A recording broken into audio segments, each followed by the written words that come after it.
cut dramatically. And who should be shadowing Tokyo? None other than Galicia, of course. The Spanish 60 is giving Dixon no peace. Back in the fleet, the women on Heineken discover why they've been having steering problems. A broken rudder, the bottom third is missing, lost during a violent storm. They closely monitor the situation. The women rounded in the dark, but are treated to the awe-inspiring backdrop of Tierra del Fuego at daybreak.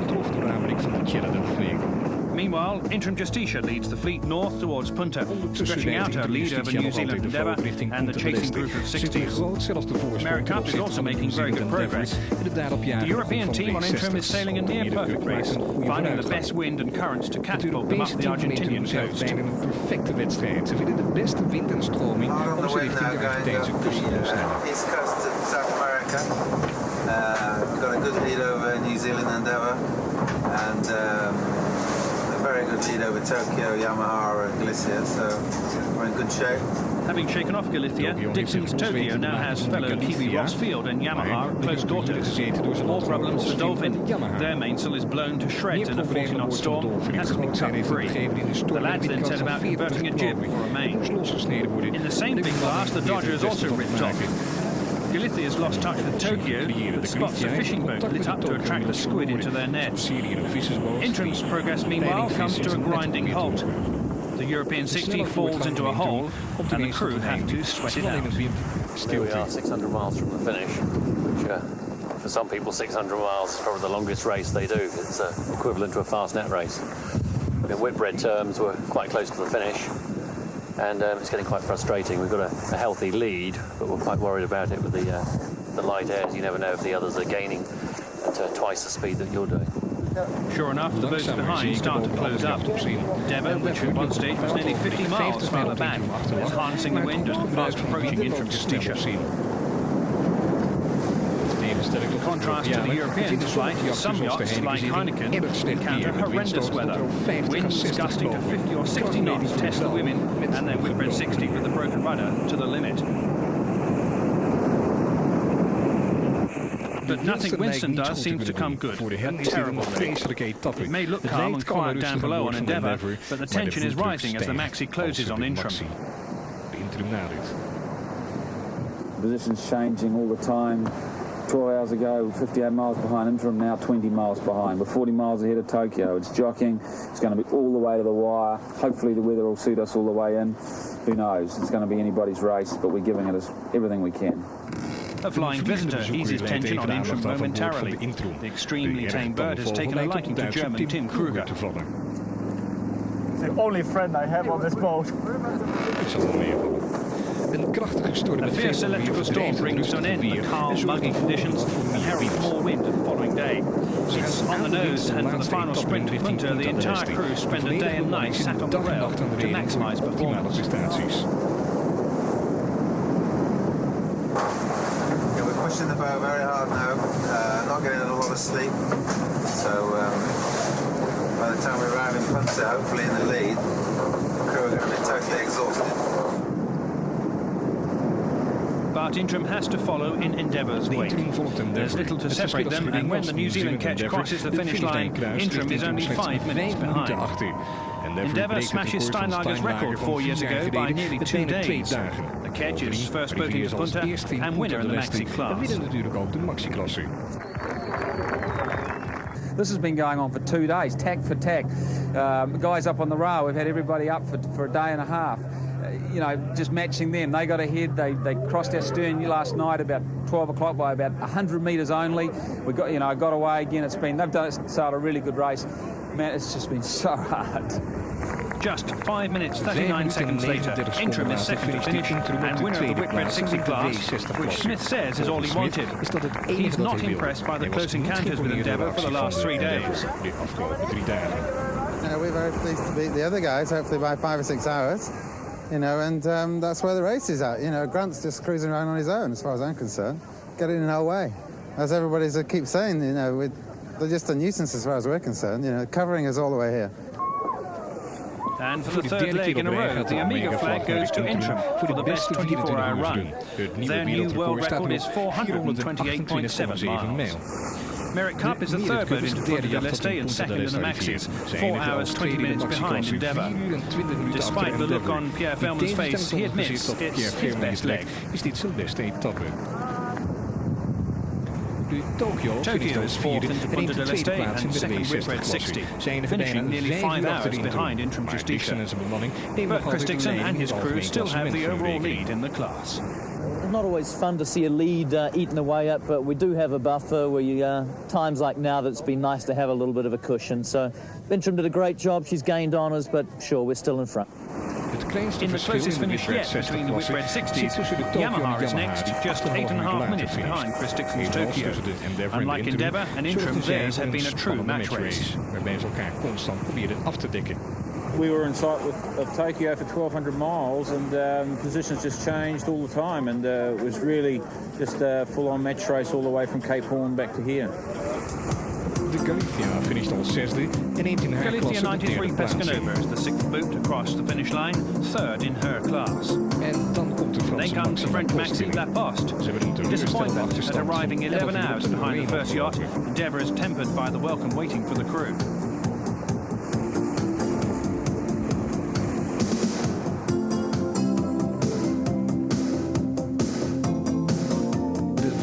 Winston's arrival is more sombre. Dennis Connor's Whitbread 60 finished 24 hours adrift of Interim. Lucky for the crew, Connor himself isn't sailing this time. It's been a frustrating, galling and character-building leg for Brad Butterworth and his crew. The Italian Whitbread 60 Brooksfield finishes 3 hours behind Winston and 6th in her class. Later that morning, the breakwater in Punta begins to fill with people, wanting a glimpse of the only all-women entry, Heineken. The Whitbread 60 powered her way home, despite losing a third of her rudder before the Horn. Race officials were relieved to see Dolphin and Youth limp into Punta del Este after an anxious time with her wobbly keel. Hetman Sahedashin, the Ukraine 60, was 12th boat to finish. And nearly 3 days after the leading yachts arrived, Uruguay Natural finished to a great hometown welcome. Odessa is 14th and last to finish, nearly 4 days behind the leaders. Confirmation then for Laurie Smith, his second win, nearly 5 hours in front of Tokyo, 8.5 minutes separating the New Zealanders Dixon and Field. Despite her keel problems, Dolphin and Youth finished in front of the two Ukrainian Whitbread 60s, Hetman and Odessa. In the Maxi division, Dalton continues his perfect score. Overall, New Zealand Endeavour overtakes Tokyo to lead by 2 hours. And Interim Justicia narrows the gap on the class leader to 14 hours.